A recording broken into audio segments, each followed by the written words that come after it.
दिया गया है। चलिए x का गुणांक कुछ नहीं तो एक तो है ना, तो लिख सकते हैं कि 1/2 बराबर, यहाँ y के गुणांक भी कुछ नहीं है तो 1/2 इसका भी हो जाएगा और 5/10।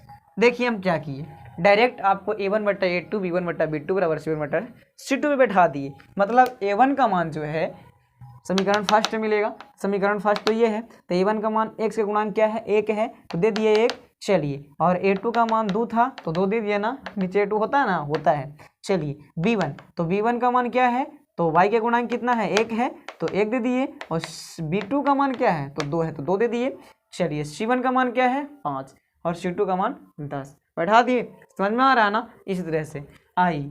अब देखेंगे इसको तो 5 दूना 10 ये भी कटेगा, मतलब कि 1/2 बराबर 1/2 बराबर 1/2 होगा।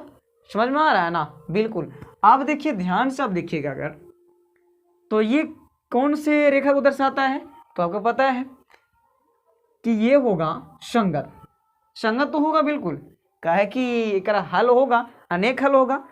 इसका रेखा जो गुजरेगा समपाती गुजरेगा।